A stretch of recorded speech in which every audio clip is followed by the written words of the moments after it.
નમસ્કાર વિદ્યાર્થી મિત્રો, પ્રકરણ 5 સમાંતર શ્રેણીમાં સ્વાધ્યાય 5.2ના દાખલો 4, 5, 6 અને 7 દર્શાવતા આ વિડીયો છે. વિડીયો ગમે તો ચેનલને લાઇક અને સબસ્ક્રાઈબ જરૂર કરજો.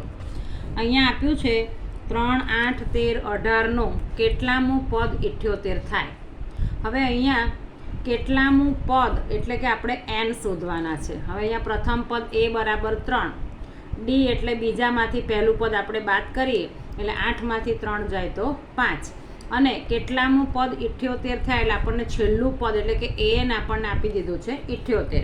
હવે આપણી પાસે anનું સૂત્ર છે an બરાબર a plus n minus 1 into d, જેમાં a બરાબર 3, an બરાબર 78, n આપણે શોધવાના છે અને d બરાબર 5. હવે આ 3ને આપણે આ બાજુ લઈ જઈએ એટલે 78 ઓછા 3, તો 78માંથી 3 જાય એટલે 75, અને અહીંયા n માઇનસ 1 અને આ 5.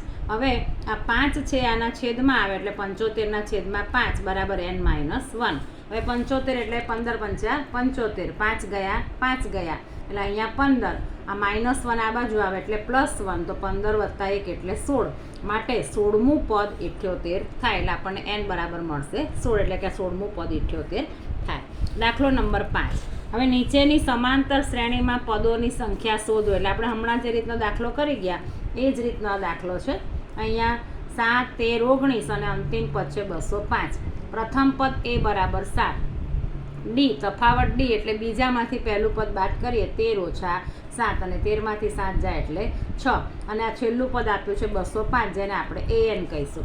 anનું સૂત્ર છે આપણી પાસે an બરાબર a plus n minus 1 into d, જેમાં an બરાબર 205, a બરાબર 7, n માઇનસ 1 અને d બરાબર 6.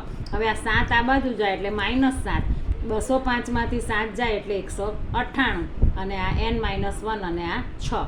હવે આ 6 આના છેદમાં આવે તો આપણે 198 ભાગ્યા 6 કરીએ, 6 તાળી 18, એટલે અહીંયા 9માંથી 8 જાય એટલે 1 ઉપરથી ઉતારે 8, 6 તાળી 18 એટલે 33 આવે, એટલે અહીંયા આપણને મળશે 33.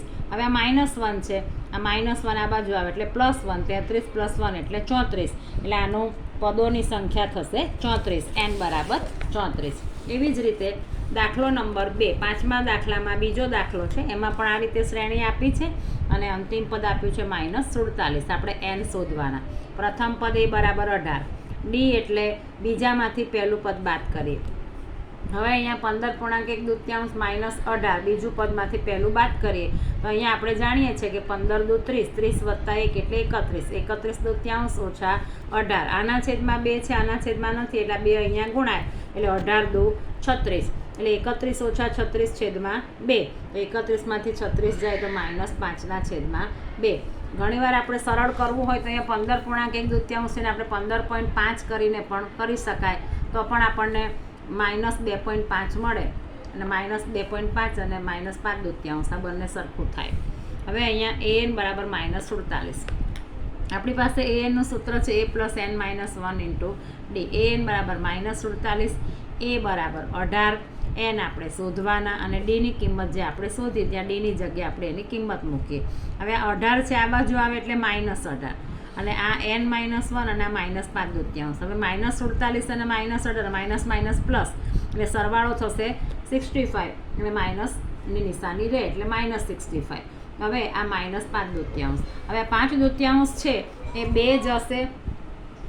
2 જશે અંશમાં અને 5 આવશે છેદમાં, એટલે અહીંયા n માઇનસ 1. 65ના અવયવ પડશે 13 પંચા 65, 5 ગયા 5 ગયા, અંશ અને છેદ બંનેમાં માઇનસની નિશાની છે એટલે માઇનસની નિશાની નીકળી જશે, એટલે 13 દુ 26, અને આ -1 આ બાજુ આવે એટલે 26 વત્તા 1, અને 26 વત્તા 1 એટલે 27, એટલે પદોની સંખ્યા આપણને મળશે 27. હવે દાખલો નંબર 6. આવી રીતે આપણને એક શ્રેણી આપી છે અને પૂછ્યું છે કે શું સમાંતર શ્રેણી 11, 8, 5, 2નું કોઈ પદ -150 હોઈ શકે. આપણે કરી ગયા છે એ જ રીતનો દાખલો. આ પ્રથમ પદ a બરાબર 11, d બરાબર બીજામાંથી પહેલું પદ બાદ કરી 8 ઓછા 11 એટલે -3, અને -150 આપણે એને અંતિમ પદ લઈએ an. સૂત્ર છે, સૂત્રમાં આપણે કિંમત મૂકીએ. an બરાબર 150, a બરાબર 11, n આપણે શોધવાનું, અને d બરાબર -3. 11 છે આ બાજુ આવે એટલે -11, 150 -150 ને -11 માઇનસ માઇનસ પ્લસ એટલે -161 અને અહીંયા n-1 અને અહીંયા -3. હવે આ -3 છે એ અહીંયા ગુણાય એટલે -3n અને -3 આ એક જોડે ગુણાય એટલે માઇનસ માઇનસ પ્લસ એટલે +3n. હવે આ +3 છે આ બાજુ આવે એટલે -3 અને આ -3n. -161 અને -3 એટલે -164 અને અહીંયા 164 છેદમાં -3 આવે તો અહીંયા 164 ભાગ્યા આપણે 3 કરીશું તો આવશે 54. એટલે અહીંયા આપણને 54 અને અહીંયા શેષ 0 આવતી નથી. આપણે 3 વડે ભાગાકાર કરીશું. 3 પંચા 15 એટલે અહીંયા ઉપરથી ઉતાર્યો 4 તો 3 ચોક 12 તો અહીંયા છેદ વધે છે એનો મતલબ કે છેદ 0 આવતી નથી. 0 નથી આવતી એટલે અહીંયા n પૂર્ણાંક સંખ્યા ના આવે અને અહીં n પૂર્ણાંક સંખ્યા નથી માટે આપેલ શ્રેણીનું કોઈ પદ -150 હોઈ શકે નહીં. જો અહીંયા પૂર્ણાંક સંખ્યા આવે તો એનું n બરાબર પદ આપણને મળે તો શ્રેણીનું પદ -150 હોઈ શકે. એવી જ રીતે દાખલો નંબર 7 સમાંતર શ્રેણીમાં 11મું પદ 38, 16મું પદ 73 હોય તો તેનું 31મું પદ શોધો. હવે 11મું પદ એટલે A11 બરાબર 38 તો આપણને જે નંબરનું પદ હોય એના કરતાં 1 ઓછો d એટલે કે A વત્તા 10d એટલે 11 થાય. એટલે આપણને એ પદ છે 38 એને આપણે આપ્યું સમીકરણ નંબર 1. એવી રીતે એ 16મું પદ છે 73 તો 16 એટલે A વત્તા 15d અને આ પદ છે 73 એને આપણે આપ્યું પરિણામ નંબર 2. ફરી એકવાર સમજીએ. 10મું પદ કેવી રીતે મળે તો કે A વત્તા 10d. 11મું પદ કેવી રીતે મળે તો કે A વત્તા 10d અને 16મું પદ કેવી રીતે મળે તો કે A વત્તા 15d અને પદ આપણને આપેલા છે. આને આપ્યું સમીકરણ નંબર 1 અને આને આપ્યું સમીકરણ નંબર 2. અહીંયા 11મું પદ 38, 16મું પદ 73. હવે સમીકરણ 1 અને 2 આપણે લોપની રીત વાપરીશું. અહીંયા એ છે અહીંયા એ છે આપણે એને ઉડાડવો હોય એટલે બાદબાકી કરવી પડે આપણે લખીએ સમીકરણ 1 અને 2ની બાદબાકી કરતા. A વત્તા 10d બરાબર 38 આ પહેલું સમીકરણ લખ્યું. આ બીજું સમીકરણ લખ્યું. અહીંયા પ્લસ છે તો માઇનસ, પ્લસ છે તો માઇનસ, પ્લસ છે તો માઇનસ એટલે એનો થયો લોપ. -15માંથી 10 જાય એટલે -5d અને -73માંથી 38 જાય એટલે -35. તો આ -5 આ -35ના છેદમાં આવે. અંશ અને છેદ બંનેમાં માઇનસની નિશાની છે એટલે ડીની કિંમત મળશે 7 પંચા 35, 5 ઉડી જાય તો ડીની કિંમત મળશે 7. હવે A વત્તા 10d બરાબર 38 આ આપણે પહેલું સમીકરણ હતું એમાં ડીની કિંમત 7 મળી એટલે જ્યાં ડી છે ત્યાં આપણે 7 મૂકીએ તો 10 સત્તા 70. 70 આ બાજુ જાય પ્લસ એટલે -70. 38માંથી 70 જાય તો આપણને એની કિંમત મળશે -32.